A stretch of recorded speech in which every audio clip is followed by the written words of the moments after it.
Vem comigo aqui agora. Quero chamar a sua atenção para essa reportagem que as pessoas estão comentando e comentando muito sobre ela. Porque é o seguinte, é um novo tempo que todos nós estamos vivendo, né? E durante essa semana, a gente está mostrando aqui no Balanço Geral uma série especial sobre os desafios que as mulheres que decidiram ser mães em 2020 têm enfrentado por causa da pandemia. Se uma gravidez em tempos normais já é assim, um período marcado de incertezas, em tempos de pandemia, então isso aumentou e aumentou muito, né? As preocupações, elas aumentaram muito, pois os estudos nos mostram que as grávidas são mesmo mais vulneráveis aos sintomas da Covid-19. E por conta disso, muitas mulheres até adiaram a realização do sonho de ser mãe. Esse é o assunto da reportagem de hoje, Filhos da Pandemia.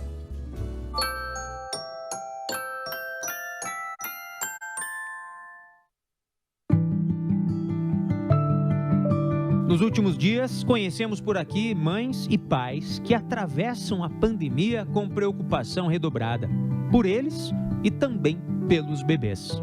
Mais para o final da gravidez, começou a aparecer notícia de que as grávidas estavam sofrendo aqui no Brasil, que era o maior número de mortes de grávidas por coronavírus era aqui. Então, medo de ir ao mercado, eu fiquei muito tempo sem sair mesmo de casa.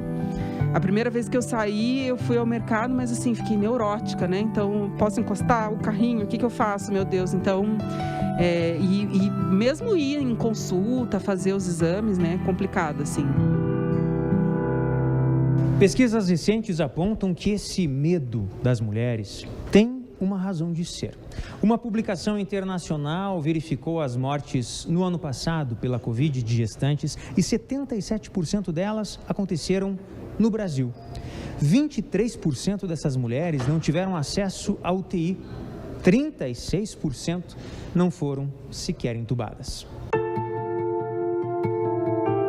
Para evitar o pior, há aquelas que adiam os planos. A Andressa estava com a inseminação marcada, mas aí veio a pandemia. Ficou planejado que a gente ia fazer a inseminação em março de 2020. E aí, em março de 2020, começou aquela loucura de pandemia, aquela o que vai acontecer, o que vai ser, o que não vai ser.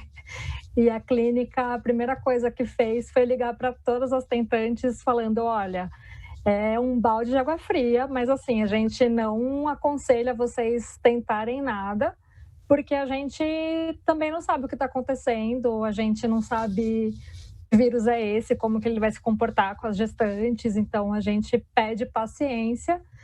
Quem aguentou até agora aguenta um pouquinho mais, então vocês esperem um pouquinho mais aí essa situação. O aumento no número de mulheres que interromperam o plano da gravidez é sentido por especialistas no assunto. É o caso da Mariana, que é obstetra. Muitas pacientes que já estavam pensando em deixar de usar algum método contraceptivo mudaram de decisão, esperando que essa pandemia passasse. E para muitas, a decisão é acertada. Até porque a rotina pós-parto nessa pandemia mudou. O distanciamento de outras pessoas da família fez com que muitas mulheres se sintam sozinhas. A Angelita é psicóloga, atua em um hospital de Curitiba e acompanha de perto esses casos. Essa mãe pode estar mais fragilizada, pode estar mais sensível, pode estar mais preocupada e com a sua ansiedade exacerbada por conta da criança estar no ambiente hospitalar, no meio de uma pandemia. Então, é evidente que essa mãe vai sofrer mais, vai ter mais consequências de tudo isso.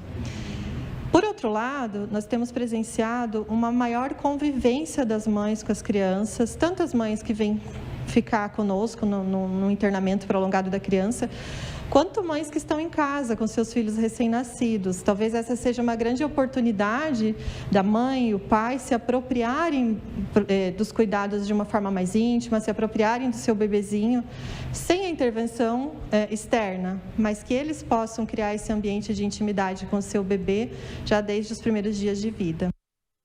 Mas mesmo para as mães que adiaram os planos, o desolador 2020 deu lugar à esperança.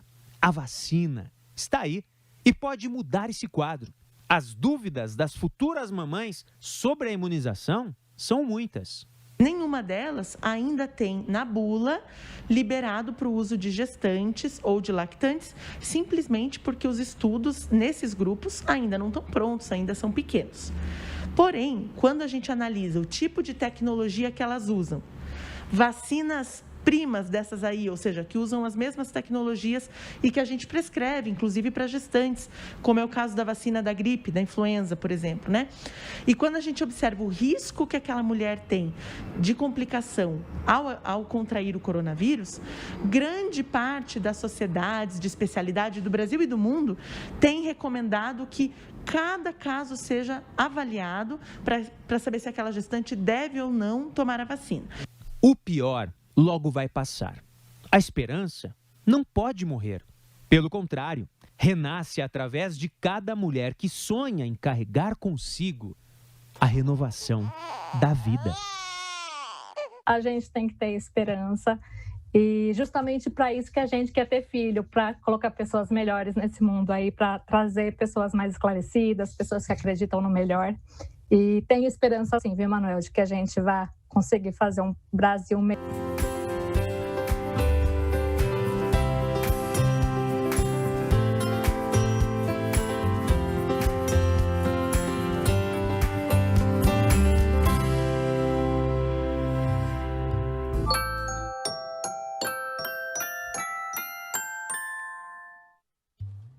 A maioria das mulheres trazem no DNA, né, esse desejo de ser mãe. Tem algumas, e a gente entende também, né, conhece inclusive, fazem a opção de não ser, mas a maioria traz no DNA essa vocação de ser mãe. E essa situação, ela mudou muita coisa na vida de todos nós, né, da família. Muda para a mulher, muda para o companheiro também, muda para a família, muda para o avô, muda para a avó, que às vezes quer chegar para abraçar o netinho, não vai poder, acabou de nascer e tal. Essa situação toda. Bom, mas a gente convidou aqui para falar um pouquinho mais sobre isso, né? E a nossa convidada de hoje é a psicóloga Kátia Biscotto. Ela é professora, né? Psicóloga. Ela trabalha na Universidade Federal, na Universidade Positivo, perdão, é Kátia Daniele Biscotto. Psicóloga, clínica, trabalha. Ela é mestre em análise de comportamento. Estou conhecendo a Kátia agora, minha gente. Tudo bem com você? Prazer te receber, te conhecer. Obrigada, muito aqui no nosso Balanço Geral. Obrigada. Que bacana. Kátia, qual é a principal característica que você acha que vai representar ou que vai trazer de mudança de comportamento para essas crianças ou para essas mães que estão enfrentando esse momento agora nessa pandemia? Olha, acho que o principal nesse momento tem a ver com o isolamento social. Então, a restrição dessas crianças e dessas mães e pais, em primeira viagem, muitos deles em primeira viagem, né, não tiveram outras experiências, isolados socialmente, inclusive dos seus grandes núcleos familiares, né? Então, das suas avós, das suas tias, primas, de outros amigos, né, que poderiam estar auxiliando nesse momento. Então, a gente escuta bastante de outras mães e dessas mães essa sensação de solidão. Né? Então, de se sentirem sozinhas mesmo estando ali nesse núcleo familiar. Né? E eu acho que o principal, o mais importante, está sendo o papel das equipes humanizadas, as equipes de saúde humanizadas. Né? Então, o que elas fazem? Elas estão conseguindo englobar a família mesmo estando à distância. Então, colocar o papel no cuidado não só do bebê, o pai, né? Não só no cuidado do bebê, mas também no cuidado dessa mãe, de prestar atenção se essa mãe está bem, se está se sentindo sozinha, de ajudar nesse momento, que é um momento de experiência única, né? Cada bebê é uma experiência única, mas também é muito importante de ser vivido socialmente, de ser trocado com outras pessoas. O ser humano foi feito para viver em sociedade, né? Isso aí. Essa é a resposta, né? Agora, essas crianças que nascem agora, ou que nasceram, ou que vão nascer agora nesse período de pandemia, podem trazer alguma característica diferente daqueles que... o comportamento, porque imagina-se, eu quero que você me comprove isso, se, por exemplo, os sentimentos da mãe podem ser transferidos para os filhos, né? Sim, isso sim. A gente vai ter, mesmo o bebê muito novo, tá? Ele vai perceber os pais, principalmente a mãe, de formas diferentes, a partir dos sentidos. Então, o que ele vai perceber? A mãe pode estar falando ou cantando de uma forma muito sutil, mas se ela estiver nervosa, o tônus muscular dela é diferente. Se ela estiver estressada, a postura dela muda. Provavelmente a entonação de voz vai mudar também. E o bebê não vai entender o que ela fala, mas vai entender a postura, vai entender o tônus muscular dela e vai reconhecer isso como um sinal de perigo ou de insegurança e não de tranquilidade, como ela quer transparecer quando ela canta, por exemplo. Então, isso pode fazer com que os bebês percebam que o ambiente não está tão seguro quanto os pais gostariam de explicar verbalmente para as crianças, né? Agora eu quero fazer uma perguntinha, vem cá. Deixa eu aproveitar e fazer uma perguntinha. E qual o papel dos avós na família?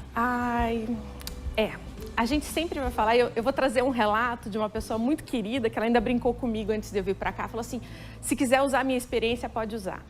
Ela não representa a maioria da população, porque ela é professora também, né, e tudo mais, mas o que acontece? Ela se sentia sozinha por ter falta dessa troca entre mulheres.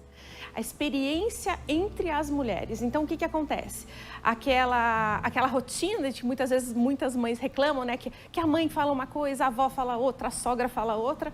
Ela sentiu falta disso.